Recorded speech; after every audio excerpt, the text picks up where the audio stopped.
The following podcast is a W2M Network original production. Visit W2Mnet.com for all of our other great podcasts, plus news, reviews, articles, and opinions from the worlds of wrestling, video games, football, and entertainment.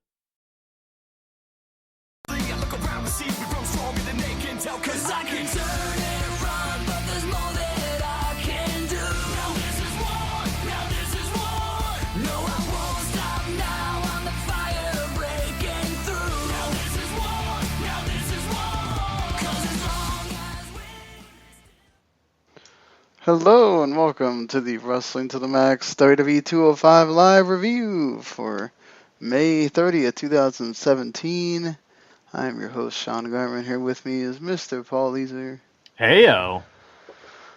Well, this is the Go Home 205 live for Extreme Rules that happens on Sunday, so you knew that there was going to be things happening as far as the big submission match that happens on that show. And then something that they made on Raw, the Sasha Banks and Rich Swann against Alicia Fox and Noam Dar. And hyped up for this show was that Sasha Banks was making her 205 live debut to accompany Rich Swann in a rematch of Raw.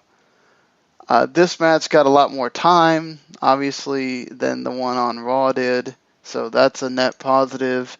But I feel like we've seen these guys wrestle quite a bit, and considering they had the tag match on Sunday coming up, I don't know that we needed to see them again, but it kind of helped add a little bit more to the Alicia Fox and Sasha stuff, and it's whatever, I guess, but I don't know. I'm just not a big fan of seeing Sasha do this catty old WWE, like old school women's stuff when, you know, they didn't wrestle much. I had a real problem with the opening talking because it felt kind of racist. Like, they're two African American heritage women in Atlanta, which, you know, is predominantly African American, and this seemed like a way to try to appeal to them in the most racist way possible. Yeah, let's talk about your bootleg weave. It's like, oh, come on. Bootleg weaves and tracks showing, and just none of that. Nah. And I thought that was awful. And then the match was average at best. I don't know if it added anything at all, but it at least heats up in the idea that the mixed tag, and it's sort of whatever. But, you know, at least the cruiserweights are getting another spot on a pay-per-view. At least there's that, I guess. Yeah, I mean, you had Sasha going after Alicia's weave in the in the Raw too, so, you know. Corey Graves actually got to use the term "snatch her bald." That this is a step back, WWE. This is not good. No. It wasn't, but hey, what can you expect? And then Cedric Alexander just buries the whole thing. With his, I did not come here to rehash old relationships. I came here to get things done, and he does that, beating Corey Hollis in a squash that doesn't go more than 3 minutes. I'm totally fine with this. You need to get Cedric Alexander back in, and while he doesn't have a feud going, have him do something like this. A little less brutal than the squash we got last week, but still just as entertaining. The lumbar check is an especially brutal finisher, and just that spinning elbow he did last week. I need more of that. Like, that just was evil. Yeah, I totally agree. Yeah, that we need more just nasty stuff from Cedric, getting in your face a little bit here. But look, until they find something for him to do, nice that we got to go back to a little bit of the old, and now we get the new Cedric, so cool with that. And we finally get a match here between Gulak and Mustafa Ali to keep this going with, of course, Gulak wanting the no-fly zone. in 205. I like the story here of Gulak just trying to make sure that he keeps Mustafa Ali down because obviously, he wants to show that you don't have to win with some ridiculous flying stuff. And what a way to win, too. Just rolling through a crossbody. I really enjoyed this match just because it kept to the story these guys have been trying to tell, and I think this is where Drew Gulak really excels as far as a lot of the other cruiserweights here go. Not that they're not all really good storytellers, so I just think Drew has a mind for it. And him and Ali, I think, worked really well with that, with Gulak really working to frustrate Ali, and when Ali finally gets to do his stuff, he does it one time too many, and it costs him another victory. And it works so well in the context of the story. So, props to these guys here for turning the show around a little bit for me. Yeah, I agree. After the opening stuff, you really needed something that totally focuses on the 205 Live aspect here, and a storyline that they've done really well with, I feel like. And so, this wasn't anything you really need to go out of your way to see, but still, the story was told, and you continue it on, and I guess let's see what happens after this. I'm still wondering if we're gonna bring someone in to join Gulak on his crusade, or is it gonna be a one-man thing? Yeah, and like I said, if this turns into a whole stable warfare thing, I think that would be great for 205 Live, just because, multi-man matches are awesome with cruiserweights, and it gives everybody a chance to show what they can do, and if this feud starts catching on, you can really get a lot of people over very quickly, and that's sort of what you need right now for 205, for sure. Yeah, have a way to bring Grand Metalik back from being on main event. Absolutely. Constantly. That would be great. Maybe you bring Kalisto in finally. That would be good for him too.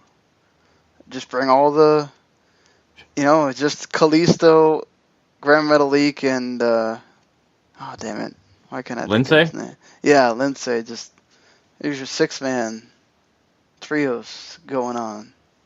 I'd be totally down for that. Yeah, for sure. Do it, WWE. Book it. Book it. So, yeah. I feel like that Booking.com commercial now.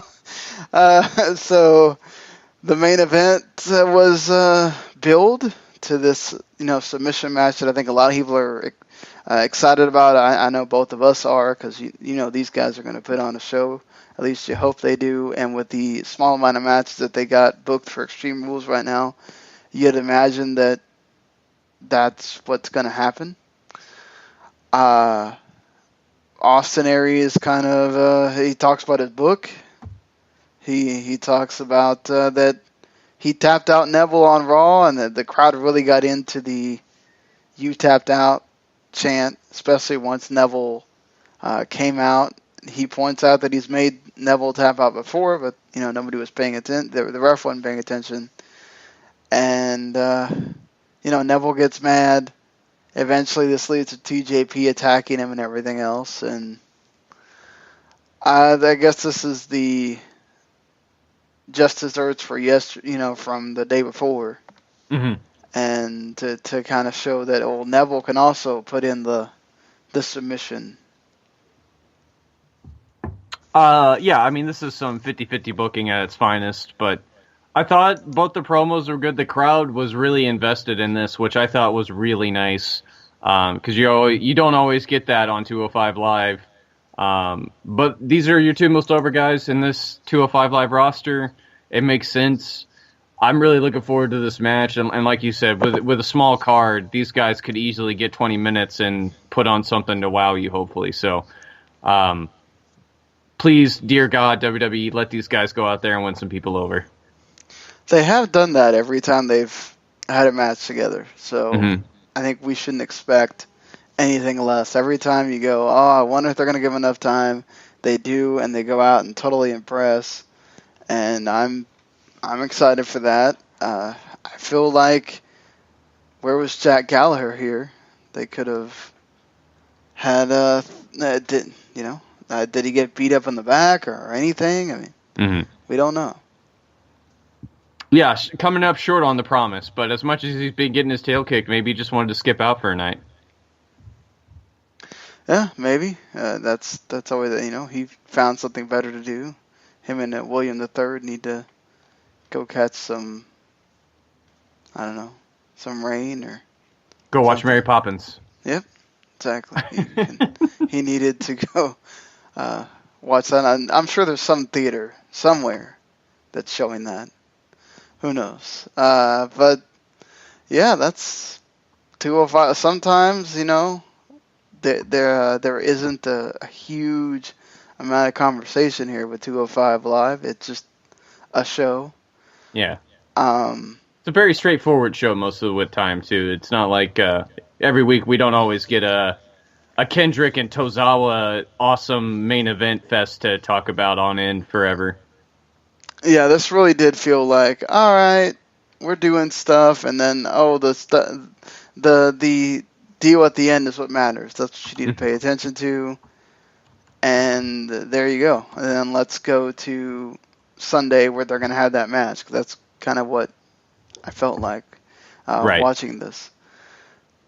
But hey, that's okay too. Not every show's going to be a winner. NXT has that problem too, where they just have these straightforward shows sometimes, and there you go. Not much to say about it. But yeah, that's going to do it for us talking 205. Hopefully the match on Sunday is great.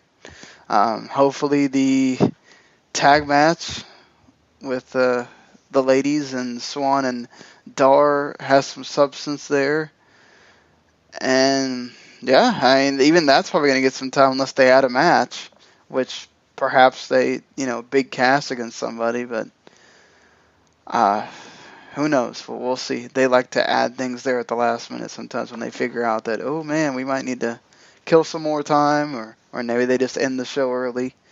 But all right, until next week where we talk more 205 Live, make sure you check out all the other review shows we've done already, and that W2M episode 249 part 1, talking more Super Juniors as it almost is close to wrapping up, and more news going on, ROH and more. So until next week, everyone, see you later. Have a good one, guys. The following podcast is a W2M Network original production. Visit W2Mnet.com for all of our other great podcasts, plus news, reviews, articles, and opinions from the worlds of wrestling, video games, football, and entertainment.